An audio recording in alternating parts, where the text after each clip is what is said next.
Dalam East Blue Saga One Piece, kita tahu bahwa villain atau antagonisnya tidak begitu kuat, dan Luffy sebenarnya bisa saja mengalahkan mereka dengan sangat mudah. Tapi apakah kamu tahu siapa karakter selain Luffy yang memiliki momen vital atau momen kunci dalam saga ini? Tanpa orang tersebut, mungkin Luffy bisa mengalami kesulitan, dan bahkan kru Luffy yang lain bisa saja mati. Mungkin kalian sudah tahu siapa karakter ini, mungkin juga tidak. Tetapi, satu yang istimewa dari karakter ini adalah dia tidak memiliki kekuatan yang luar biasa, dan juga tidak memiliki daya tahan super yang bisa bertahan dari ledakan meriam seperti Zoro, atau menahan serangan tombak granat seperti Luffy. Dia muncul sejak di Orange Town, Syrup Village, dan Arlong Park. Karakter ini memainkan peran yang sangat kunci di setiap arc-nya. Dan karakter itu adalah Nami. Bisakah kalian menebaknya? Dan bisakah kalian menebak di momen apa dia memerankan peran penting?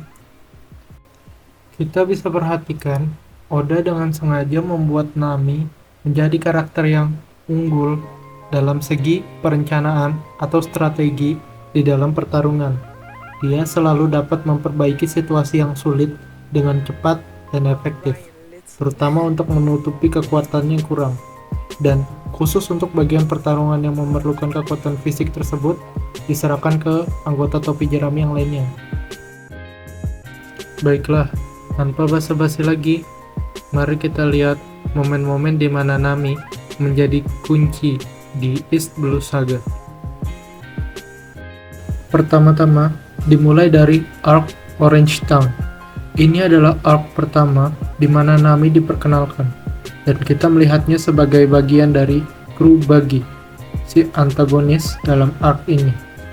Kemudian kita mengetahui bahwa sebenarnya dia bukan bagian dari kru Buggy, dan hanya memanfaatkannya untuk mencuri hartanya.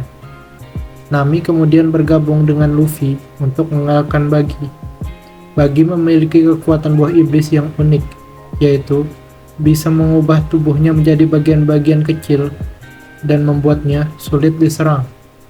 Saat pertarungan antara Luffy dan Buggy, Luffy kesulitan menyerang Buggy.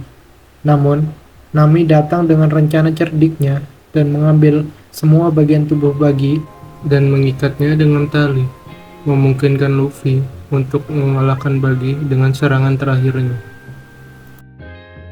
Pada momen kunci kedua Nami, kita melihatnya di Syrup Village, di mana Luffy merekrut Usopp ke dalam krunya. Di sini, villain atau antagonisnya adalah Kuro dan The Black Cat Pirates. Dan sekali lagi, ketika pertempuran dimulai, kita melihat Nami berperan penting lagi saat Melvin Brothers mencuri dua pedang Zoro dan Luffy terhipnotis. Nami berada dalam kondisi terluka dan Usopp tidak bisa bergerak. Namun, Nami di dalam situasi yang sulit mencari kesempatan untuk mengambil pedang Zoro, memungkinkan Zoro untuk mengalahkan musuh dan membangunkan Luffy yang tertidur dari hipnotis, yang berujung mereka berhasil mengalahkan Kuro dan The Black Cat Pirates. Terakhir, di Arlong Park, arc terakhir dari East Blue Saga dan merupakan arc khusus Nami. Kita melihat Nami menyelamatkan kru Luffy di momen-momen penting dengan banyak lagi. Pertama adalah ketika Zoro ditangkap oleh Arlong. Dia tidak memiliki pedang dan masih terluka akibat pertarungan dengan Mihawk dan hanya sendirian, sehingga Zoro benar-benar tidak berdaya. Tetapi Nami muncul dengan idenya untuk menempatkan Zoro di dalam penjara, yang kemudian dia menyelamatkannya.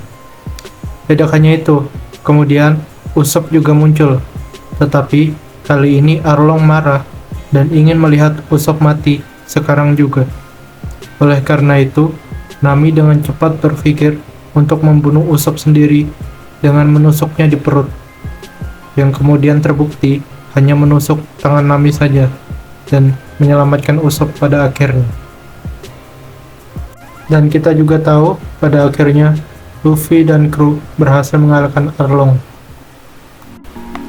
Terakhir, kita pasti bertanya-tanya bagaimana Nami mendapatkan kemampuan dan ketenangan yang ia miliki dalam menghadapi pertarungan. Kita bisa melihatnya di arc Arlong Park, di mana kita diberi penjelasan dan mengetahui asal-usul kemampuan strategi dan perencanaan yang dimiliki oleh Nami. Melalui backstory-nya, kita tahu bahwa Nami tumbuh dengan kesulitan sejak kecil, hanya bersama orang tua asuhnya, Belmer, yang hanya dalam waktu yang singkat saja sebelum kemudian dibunuh oleh Arlong. Belmer juga selalu mengingatkan Nami untuk tetap kuat, meskipun sebagai seorang wanita, dan tidak pernah menyerah karena kebahagiaan pasti akan selalu datang jika kita tidak pernah menyerah. Nami juga mengalami masa kecil yang penuh kesedihan di bawah pengaruh Arlong yang kejam dan terpaksa berjuang sendirian sejak kecil.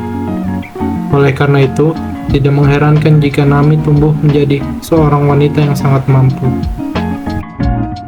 Menurutku, ini adalah dinamika yang bagus untuk kru Luffy, karena kita bisa melihat adanya anggota kru yang unggul dalam hal perencanaan dan strategi dibandingkan dengan kekuatan fisik. Selain itu, karakter seperti ini juga lebih cocok untuk jadi perempuan daripada laki-laki. Tentu saja kita juga tahu bahwa Usopp awalnya ditampilkan sebagai karakter yang lemah.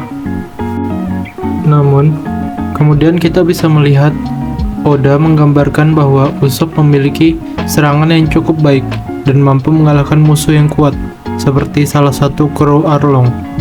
Selain itu, Usopp juga memiliki daya tahan yang kuat untuk menahan beberapa serangan atau kerusakan. Dan yang aku harapkan dari karakter Nami adalah untuk terus melakukan hal ini di setiap arc selanjutnya. Meskipun mungkin kita akan melihat Nami memiliki sedikit power up, aku tidak ingin keahliannya dalam perencanaan dan strategi dalam bertarung diabaikan, dan tetap ingin hal itu yang menjadi kekuatan utamanya. Oke, bagaimana pendapatmu tentang Nami? Apakah kamu ingin dia menjadi karakter yang kuat atau menjadi otak dalam pertarungan di kru Luffy?